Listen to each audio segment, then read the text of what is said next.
যখন মাইয়েতকে কবরে শোয়ানো হয় তখন সে তাকে দাফন করে যাওয়া ব্যক্তিদের হাঁটার খসখস আওয়াজ শুনতে পায়। এরপরে তাকে যখন শুইয়ে দেওয়া হয়, সে যদি মুমিন ব্যক্তি হয় তাহলে তার মাথার দিকে তার সলাত এসে দাঁড়িয়ে যায়। দুনিয়াতে আপনি যে নামাজগুলো পড়েছেন, আমি যে নামাজগুলো পড়ছি, এগুলো মাথার দিকে দাঁড়িয়ে যায়। ডান দিকে চলে আসে তার সওম মানে কি? রোজা। বাম দিকে চলে আসে যাকাত। তারপরে পায়ের দিকে চলে আসবে তার আত্মীয়তার সম্পর্ক রক্ষার ইবাদত, তার এই যে অন্যান্য দান সদকা, তার নফল আমল, তার তাসবিহ তাহলিল, তার কোরআন তেলাওয়াত ইত্যাদি পায়ের দিকে চলে আসবে। এখানে একটা হাদিস এসেছে, সূরাতুল মুলক যে ব্যক্তি রাতের বেলা তেলাওয়াত করবে, কোন সূরা ভাই? তাবারাকাল্লাযী বিয়াদিহিল মুলক ওয়া হুয়া আলা কুল্লি শাইইন কাদির। এই সূরা যে ব্যক্তি রাতের বেলা করে তেলাওয়াত করবে, ইনশাআল্লাহ সূরা মুলক কবরে তার সাথে থাকবে এবং কবর আযাব থেকে সূরা মুলক তাকে বাঁচাবে ইনশাআল্লাহ। আমি বুঝাচ্ছি যে কি অবস্থাটা হবে। এবার দুজন ফেরেশতা মাথার দিক থেকে আসবেন, আসতে চাইবেন, সালাত বলবে এখান দিয়ে আসা যাবে না, এদিক দিয়ে আসা যাবে না। ডান দিক দিয়ে আসতে চাইবেন, এদিক দিয়ে আসা যাবে না। বাম দিক দিয়ে আসতে চাইবেন, যাকাত বলবে এদিক দিয়ে আসা যাবে না। পায়ের দিক দিয়ে আসতে চাইবেন, আমলগুলো বলবে এদিক দিয়ে আসা যাবে না। তখন যাই হোক তারা আসবেন। এটা তাদের এটা কথা কি? এটা কথাটা হচ্ছে যে সালাতের গুরুত্ব, মানে সে সালাত আদায় করেছে, সে আমার হক আদায় করেছে, আমি তার পক্ষে আছি, পক্ষে বোঝাচ্ছে। রোজা বলবে আমি ওর পক্ষে আছি, তাকে আপনি কোনো শাস্তি দিবেন না, আমি তার পক্ষে আছি। আপনারা দুজন তাকে শাস্তি দিবেন না, আমি যাকাত তার পক্ষে আছি। এটা পক্ষে থাকার কথা। তারপরেও তারা আসবেন, চোখগুলো হবে নীল এবং কালো বর্ণ, নীলাভ চোখের কালো। মুনকার নাকি উঠে বসিয়ে দেওয়া হবে। এবার তিনটা প্রশ্ন। প্রথমে প্রশ্ন হচ্ছে কি, মান রব, তোমার রব কে? তখন মুমিন বান্দা বুক ফুলিয়ে বলবে রব্বি আল্লাহ, আমার রব কে? আল্লাহ। পৃথিবীতে যে ব্যক্তি আল্লাহর সাথে শিরিক করে নাই, আল্লাহ তাওহীদের উপর থেকেছে এবং তার উপরে মৃত্যুবরণ করেছে, ইনশাআল্লাহ সে ব্যক্তি এর উত্তর নির্দ্বিধায় দিতে পারবে। আর দুনিয়াতে যে বা যারাই আল্লাহর সাথে শিরিক করবে, আল্লাহর সাথে শিরকের পাবে লিপ্ত হবে, ওই অবস্থায় মারা যাবে, তাওহীদের উপর থাকবে না, কোশ্চিন কালেও মান রব্বুক উত্তর দিতে পারবে? পারবে। তারপরে প্রশ্ন হয়ে যাবে মা দীনুক, তোমার দিন কি ছিল? মুমিন বান্দা উত্তর দিবে কি? দিন ইয়াল ইসলাম, আমার দিন ছিল ইসলাম। এখানে শুনে রাখেন, পৃথিবীতে যারা ইসলামকে পরিপূর্ণরূপে পালন করবে তারাই এই উত্তর দিতে পারবে ইনশাআল্লাহ। যারা ইসলামকে ঠাট্টা বিদ্রূপের হাসি তামাশার পাত্র বানিয়েছে, মন চাইলে কিছু করি, মন চাইলে কিছু করি না, সহজগুলো একটু আমল করি, বাকি কিছুর আমল ধারি না, হ্যাঁ, নামাজ পড়ি, সুদ ছাড়তে পারি না, ঠিক আছে, বছর বছর উমরা করি, এদিকে ঘুষ দুর্নীতি ছাড়তে পারি না, ইসলামকে ঠাট্টা তামাশার পাত্র বানিয়েছে, এরা কোশ্চিন কালে উত্তর দিতে পারবে না। মা দিন দিনে পরিপূর্ণ ফি সিলমি কাফা, পরিপূর্ণরূপে ইসলামে প্রবেশ করতে বলেছেন আল্লাহ রাব্বুল আলামিন। যারা পরিপূর্ণরূপে ইসলামে প্রবেশ করবে এবং ইসলামের প্রতিটা মৌলিক বিধান মেনে চলবে, ইনশাআল্লাহ তারা এর উত্তর দিতে পারবে। এরপরে আসবে তৃতীয় প্রশ্ন। নবী সাল্লাল্লাহু আলাইহি ওয়াসাল্লামকে দেখানো হবে, যখন দেখানো হবে তখন সূর্য যখন ডুবে যায়, যে দৃশ্যটা আমরা দেখতে পারি না, ওই দৃশ্যটা ভেসে উঠবে এবং মুমিন বান্দা অস্থির হয়ে যাবে, বলবে আমাকে ছেড়ে দাও, আমি নামাজ পড়বো। সুবহানাল্লাহ। তার কারণ তার কাছে মনে হবে যে আসরের ওয়াক্ত হয়ে গেছে, আসরের ওয়াক্ত হয়ে গেছে, আসরের ওয়াক্ত চলে যাচ্ছে, আমাকে নামাজ পড়তে হবে। চিন্তা করেছেন? ওই যে একটা হাদিস আছে না, যে 7 শ্রেণীর মানুষকে আল্লাহ রাব্বুল আলামিন আরশের ছায়া ছায়া দিবেন, তার মধ্যে এক শ্রেণীর মানুষকে যার অন্তর মসজিদের সাথে ঝুলে থাকে, তার মন মসজিদের সাথে ঝুলে ছিল, এই সূর্য ডুবে গেল বলে আমাকে ছেড়ে দাও, আমি নামাজ পড়তে যাব। তখন ফেরেশতারা বলবেন তোমাকে নামাজ পড়তে দেয়া হবে, তবে তার আগে তুমি এর উত্তর দাও। কি উত্তর? এই ব্যক্তির দিকে তাকাও। তখন নবী সাল্লাল্লাহু আলাইহি ওয়াসাল্লামকে দেখানো হবে, সাল্লাল্লাহু আলাইহি ওয়াসাল্লাম দরুদ পড়বেন, বলা হবে যে এই ব্যক্তির সম্পর্কে তোমার কি ধারণা? মান হাযা রাজুলু বুইসা ফিকুম, এই ব্যক্তি কে, যাকে তোমাদের কাছে পাঠানো হয়েছিল? মুমিন ব্যক্তি নির্দ্বিধায় বলে দিবে যে তিনি হচ্ছেন আমার নবী মুহাম্মদুর রাসূলুল্লাহ সাল্লাল্লাহু আলাইহি ওয়াসাল্লাম। দেখুন, পৃথিবীতে যে বা যারাই নবী সাল্লাল্লাহু আলাইহি ওয়াসাল্লামের সুন্নতের উপর আমল করবে, ইনশাআল্লাহ সে তার উত্তর দিতে পারবে। দুনিয়াতে যারা নবীর সুন্নতের 5 পয়সা পরোয়া করছে না, তার আদর্শের 5 পয়সা দাম দিচ্ছে না, তারা কোশ্চিনকালে উত্তর দিতে পারবে।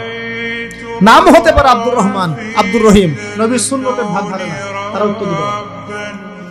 নবীর সুন্নতের গুরুত্ব কত কত গভীর, এটা আমাদেরকে এখান থেকে বুঝতে হবে। তাই প্রিয় যুবক ভাইরা, মুসলিম ভাইরা, আমাদের জীবনটাকে নবীর আদর্শ এবং সুন্নতে ঢেলে সাজাতে হবে। সকাল থেকে সন্ধ্যা পর্যন্ত প্রতিটা কাজ করবো কার তরিকায়? রাসূলের তরিকা। নামাজ পড়বো তার তরিকায়, রোজা, সিয়াম, হজ, যাকাত, আমল, মুআমালাত, আখলাক সব কার তরিকায়? নবী সাল্লাল্লাহু আলাইহি ওয়াসাল্লামের তরিকা অনুযায়ী ইনশাআল্লাহ। আল্লাহ পাক তৌফিক এনায়েত করুন, আমিন। এবার ফেরেশতা দুইজন জিজ্ঞাসা করবেন অবাক হয়ে, তুমি কিভাবে এটা জানলে? তুমি কিভাবে এই 3টা প্রশ্নের উত্তর দিতে পারলে? কারণ বেশিরভাগ মানুষ তো উত্তর দিতে পারবে না, বেশিরভাগ মানুষই এই উত্তর দিতে পারবে না। কারণ কিয়ামতের মাঠে 1999 জন মানুষ জাহান্নামে যাবে, নাউজুবিল্লাহ। তো এটা কঠিন পরীক্ষা।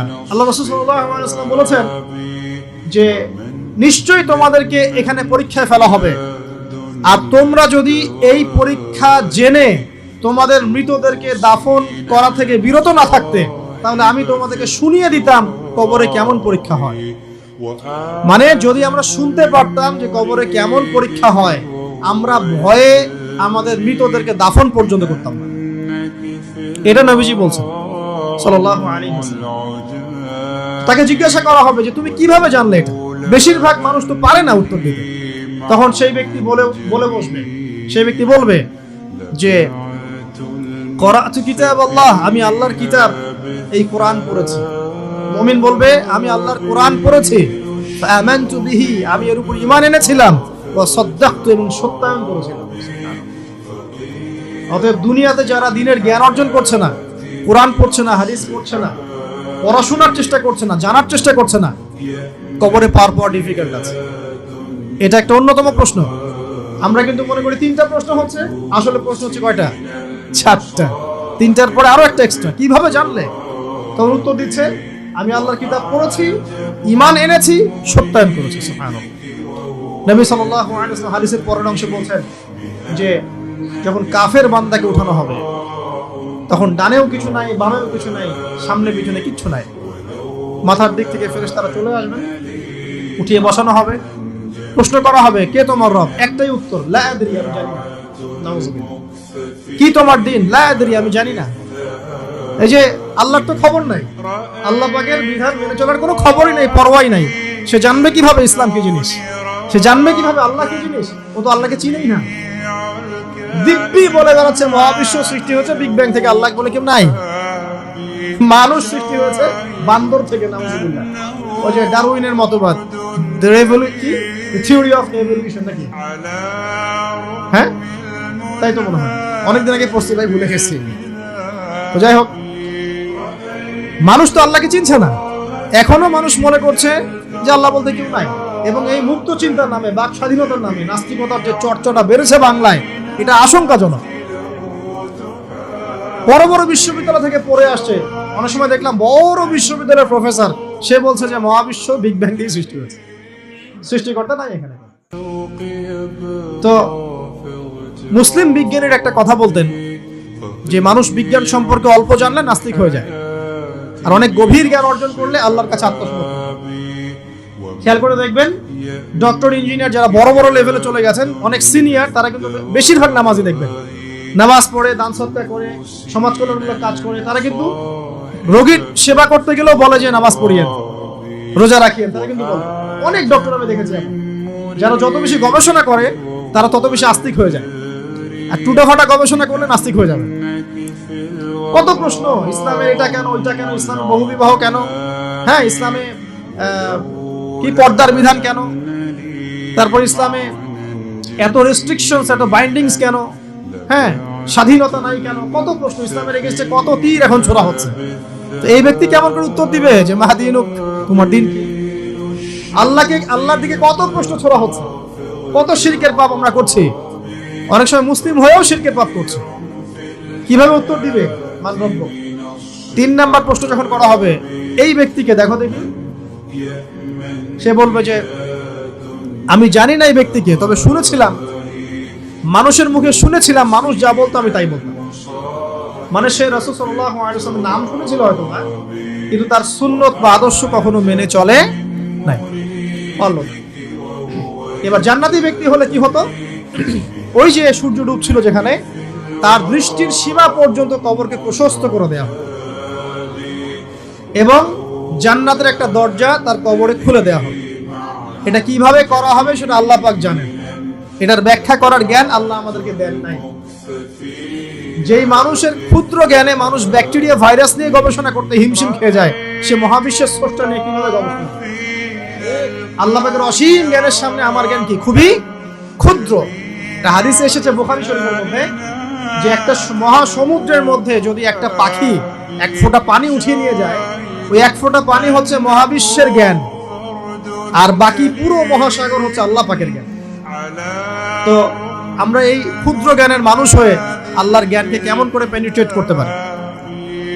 তো আল্লাহ পাক জান্নাতের দরজাগুলো খুলে দিবেন, একটা দরজা খুলে দিবেন, সেখান থেকে বাতাস আসবে, জান্নাতের নাজ নিয়ামত উপভোগ করতে থাকবে এবং তার রূহটাকে সবুজ রঙের পাখির আকৃতিতে জান্নাতে রেখে দেবে।